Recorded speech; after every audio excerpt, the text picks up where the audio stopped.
This is the ultimate question. What phone should I buy today? Not everyone has $1,000 to spend on a phone, but at $550 or less, this is not too terrible. This phone is an often forgotten one because it's not a normal Note. But let's talk about it first, because it's actually not that bad of a phone. Should you buy the Samsung Galaxy Note 10 in 2020? Hello everyone, this is Matt from Real World Review. Check out the social media listed above and the description for some extras. Alright, let's review this phone with a hole punch in the middle. This seems like the same old Samsung screen, and in a way, it is. But they went a different direction with this one. Just like the Samsung Note 10 Plus, it has a beautiful curved AMOLED screen with a hole punch right in the middle for the front cameras. Nothing out of the ordinary, really, and it actually is a spectacular display, but it is unorthodox for what Samsung normally does. This is a 6.3-inch curved 1080p display with 401 pixels per inch. The last Note to have this kind of screen was the Samsung Note 3. And of course, I am mainly talking about the screen resolution, not the size. With all this said, I would normally not like it, but the screen doesn't look that bad at all. Watching content isn't entirely the best because it maxes out at 1080p, but with the screen ratio being 19:9, videos on apps like YouTube are cropped, giving you a slightly better image than the old traditional 16:9 screens. You'll get over the hole punch, but when you're watching videos with a 2:1 ratio or an 18:9 ratio, you get this half of a notch, which is kind of strange. Other than that, you get the same thing as the S10s and the Note 10 Plus, always on display, double tap to wake, and the ultrasonic fingerprint scanner. The screen is very bright. Really, the only issue you may have is the fact that it's smaller than a modern day Note, and the screen is 1080p instead of 1440p, but even to me, it's not that big of an issue.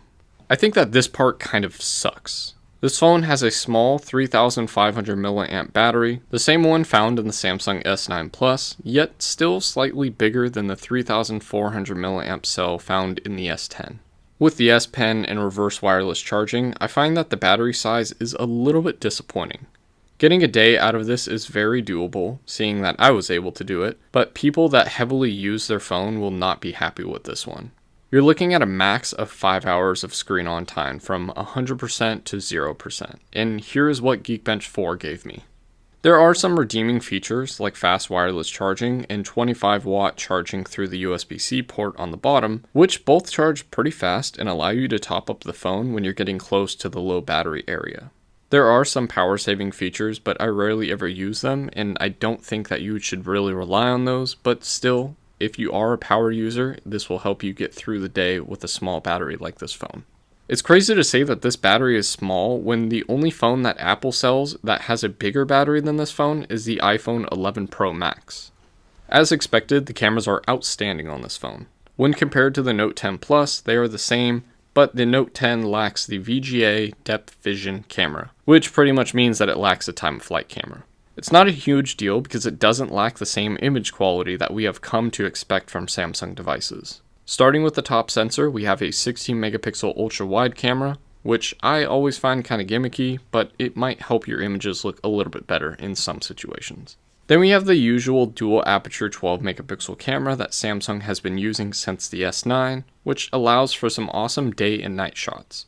With this said, there is a dedicated night mode, which works just as well as you would expect, and it works on all of the sensors at that. I wish Apple would do this, but that would make too much sense.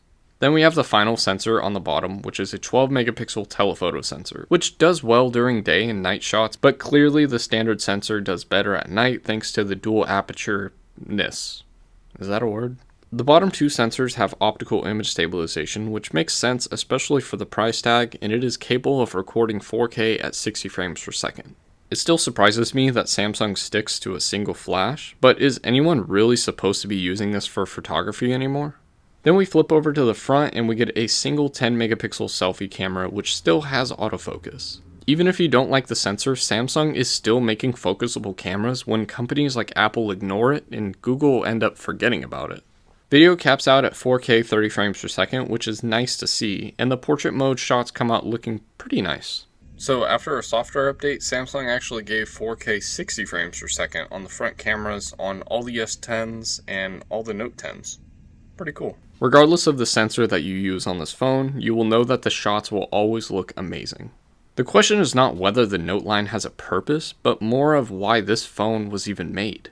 It is smaller and most of the specs are lower than the Note 9 and Note 10 Plus. I joked around and would call this the Note 10e, but it's kind of true. The screen resolution is lower than what we would normally expect, as well as the battery size and RAM, which is 8GB instead of 12GB on the Note 10 Plus. There is the S Pen on the bottom, and it still does the same gimmicky stuff that the Note 10s do, which makes sense because it's literally the same pen. No difference at all. There is no headset jack on the bottom, and there is no expandable memory card slot, even though there clearly is enough space for the latter. With this said, Bluetooth headphones are starting to become normal, and 256GB of UFS 3.0 storage standard is always nice to see. With the Galaxy S10 Plus and the Note 10's $950 price tag new, it really makes you wonder why Samsung even made this phone. The only thing I can think of is Samsung doesn't know if making a bigger phone is the right move, or keeping a reasonably sized phone is the best choice. So they made both. This is strange to me, but what ended up happening is people decided that they're already spending a lot of money on a phone, so they might as well pick the more capable Note 10 Plus, and I think that it's a reasonable choice at this point. Regardless, they killed the Bixby button on either phone, so I'm pretty happy to see that. So should you buy this phone in 2020 at a reasonable price? I would say yes. It is strange that they released this phone, but it's actually a reasonably sized phone with Note features minus the SD card slot.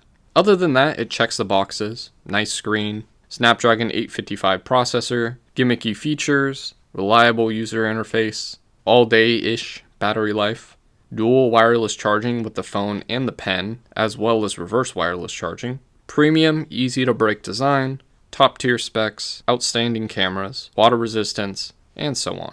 Yes, there are probably better deals out there, but this phone is for people that want to buy a phone that fits into their life, and I think that those are the people that will continue to buy this phone.